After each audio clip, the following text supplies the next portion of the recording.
Hey everybody, Everyman prepping here. And if you thought it was going to be a slow news day, you're very, very wrong. We started off the day coming out with Biden basically authorizing World War III, pumping it up. He basically put out, some are saying in secret, some are saying in private, but the AP has a story on it that he's authorizing Ukraine to use U.S. weapons, long-range missiles, whatever they have, against Russia, inside of Russia, to protect the Kharkiv region.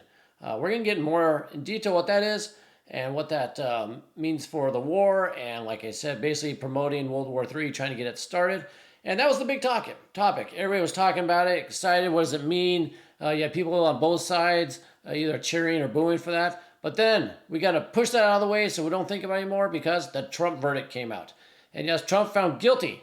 34 charges, all felonies.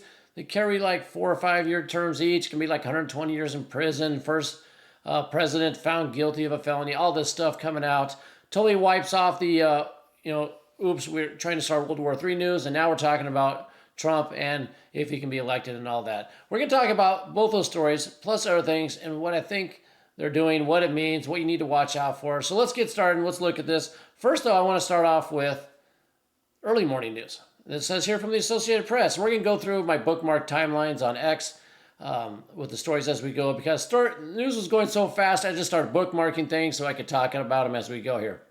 But this basically says, President Biden has given Ukraine the go-ahead to use American weaponry to strike inside Russia for the limited purpose of defending Kharkiv. And if we go to the actual article here, we have here that, the go-ahead was given for defending Kharkiv. What does that mean, defending Kharkiv? So we can, Ukraine can now strike into Russia to defend Kharkiv. And in fact, the quote below you see down here says, the U.S. policy still is a policy calling on Ukraine not to use American-provided long-range missiles or other munitions to strike inside Russia offensively, and that hasn't changed. Well, of course they're not on the offense. They're on the defense. They're losing. They're on defense. Anything they do is defensively. There's no way you'd ever be considered offensively. So that's just a ruse they're putting out there. You can't use these for offensive reasons. Well, they're all in defense anyway because they're defending their country because they were invaded. So now what does this mean in defensive Kharkiv? Does that means we can only attack stuff right, close to the border in Russia? Does that mean if planes are leaving an airstrip far away, like around in Moscow or further, that we can attack that because they're coming towards Kharkiv? By we, I mean Ukraine. And or does that mean, hey, fuel and supplies are coming in through Crimea, getting trucked up for an attack on Kharkiv to support the troops? Does that mean that Ukraine can go after Crimea? My interpretation is yes, it's all open season because you can claim anything is for the defense of Kharkiv. You're destroying the supply lines.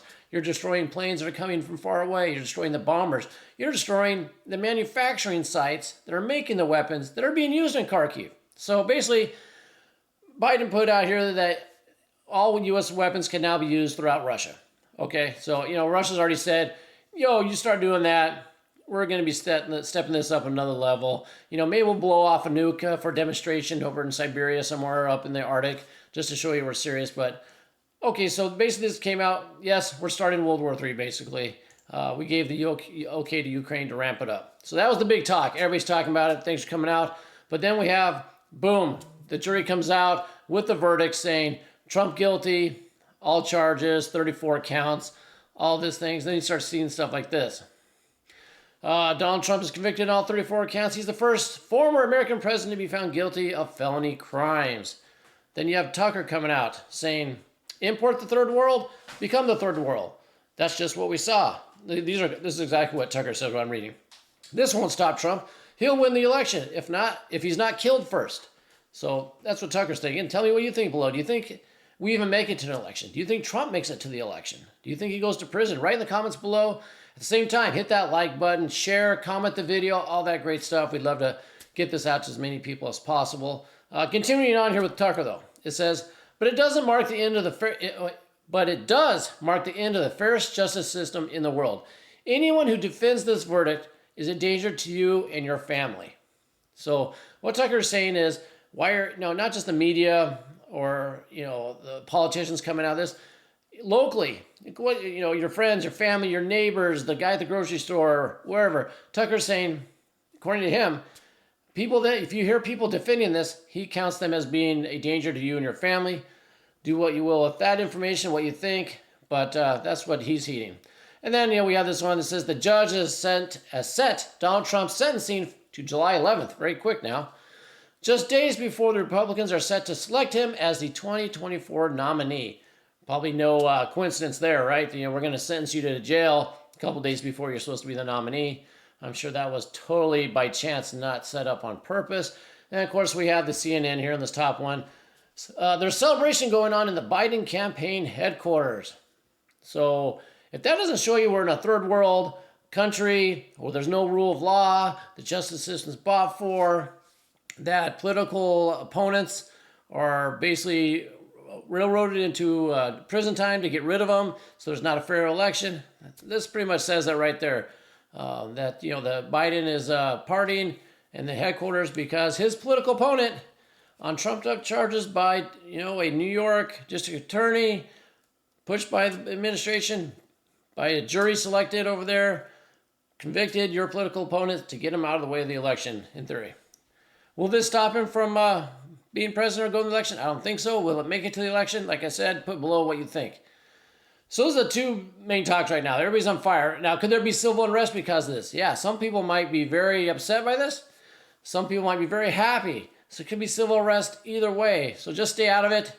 The big cities, if you're in a big city, I'm not going downtown. I'm not going out to do stuff. I'm staying at home. I'm keeping cool. I'm not getting mixed up in any of it. If I'm out, I got my head on swivel because I'm trying to see if there's something brewing somewhere, and I'm out of there. So just be careful. Be aware of your surroundings, situational awareness. Don't be involved in any craziness. Stay out of everything because who knows what's going to come out of it. Moving on now, let's talk about a few other things as we go along here. According to this source here, Putin's residency in the Altai Republic is on fire. I just found this curious. I don't know. If you look at this picture, I don't know. That looks, I'm not going to say dumpy building, but it doesn't look like it'd be a Putin residence, but maybe they're burning his residence down elsewhere. I know he's got like a beautiful castle somewhere in Russia. If that thing gets bombed, maybe I'll believe that, but found that picture interesting.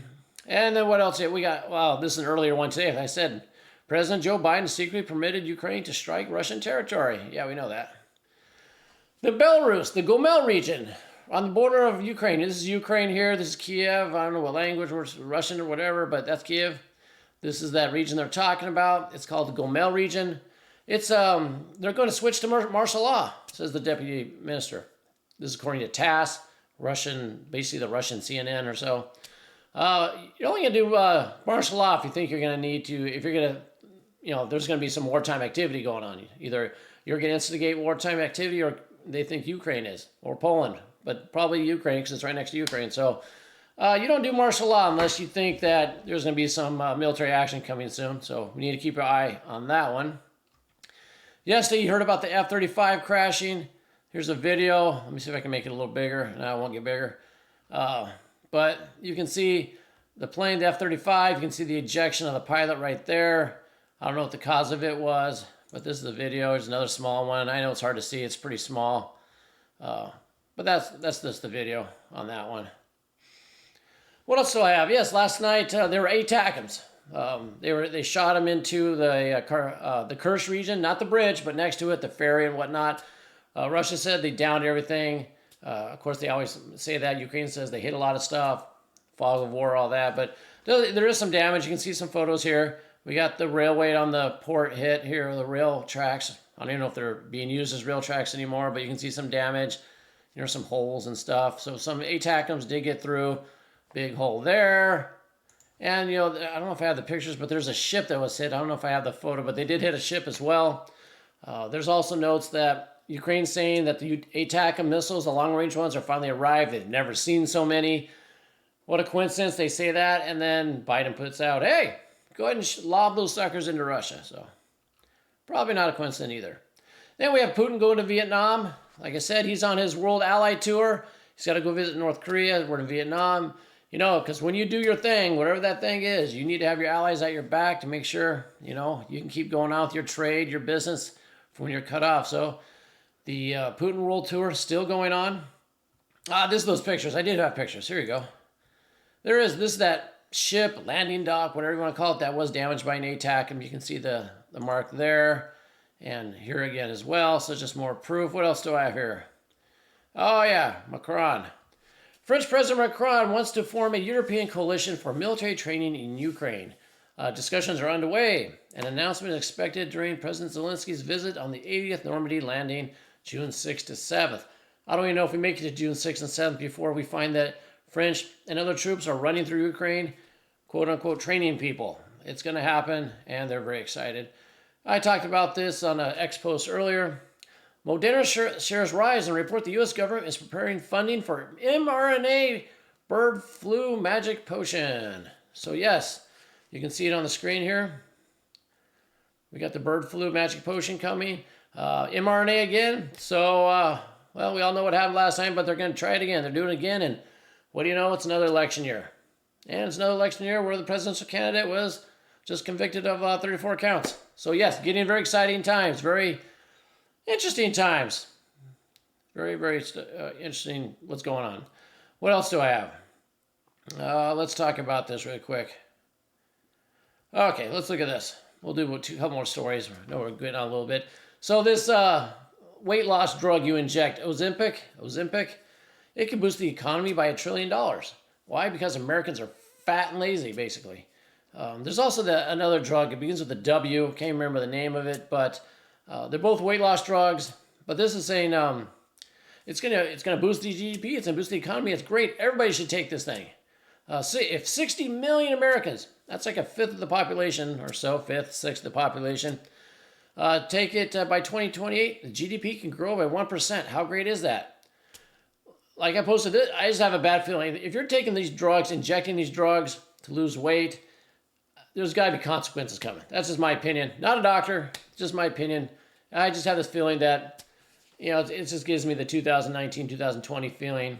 If you just maybe try, most Americans will maybe eat a little healthier, take some vitamins, go outside and exercise a little bit, live a little cleaner lifestyle, maybe we wouldn't need 60 million people on some injectable weird drug. So that's just more of the downfall of the society, basically, that we're doing this. I mean, if you need the drug for what it actually does, kidney help, whatever, that's great. But Americans are fat and lazy, basically is what this says to me. Anyway, moving on. Let's talk about this.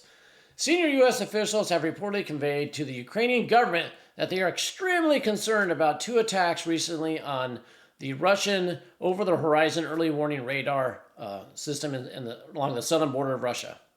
They've hit 2 spots, 2 radars, and this radar is used to detect over-the-horizon ballistic missile and nuclear attack. And, Ukraine's attacked them. The U.S. says they're concerned about it. I think by that they means that they probably told Ukraine to do it and they got it covered up for it somehow, because this is no tactical advantage to Ukraine to be hitting these. They don't have nukes. They don't have ballistic missiles, do anything.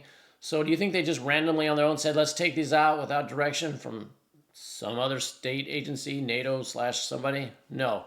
This is just to cover my eyes, so we got that going on. Lastly, let's talk about this. Some military expert, I don't know who this dude is. You can look at the videos roll through. Some military expert says that China could win and take Taiwan within an hour. That's just ludicrous to think about that. Just like they said, Russia in 3 days is going to take all of Ukraine. So within 15 minutes, troops would have seized the airports. 15 minutes to seize the airports. Even if you're parachuting troops in, just to fly them there, get them out of the plane on the ground is going to take you a lot longer than 15 minutes, much less fighting off any defense the Taiwanese put on. And it says within 30 minutes, they would have seized the capital. Here's the guy right here. I don't even know. I missed his name. Whoever he is. What else do we got here for showing more? Nothing much there. Anyway, don't believe this. Don't believe this junk they're putting out. Taiwan's defense, very formidable. They'll be able to hold them off. Will they be able to hold them off forever? Who knows? Definitely long enough for the U.S. to get involved if they choose to, which I think the U.S. would, but don't fall for this. They're going to fall within an hour. Don't worry. They're just toast anyway. We shouldn't worry about it. That's not going to happen. So that's the roll-up I have. Like I said, big news. The Biden administration basically saying, hey, Ukraine, attack whatever you want. And then the cover-up of, Trump's guilty. Of all charges. He's going to jail. He can't be president. All that great stuff. So, very, like I said, interesting times. Very troubling times. We'll see how people react to this. Like I said, stay out of trouble. Stay away from anything looks dangerous or iffy, use that sixth sense, your situation awareness, and definitely keep your ear to the ground and head on a swivel. And I'll be talking to you soon.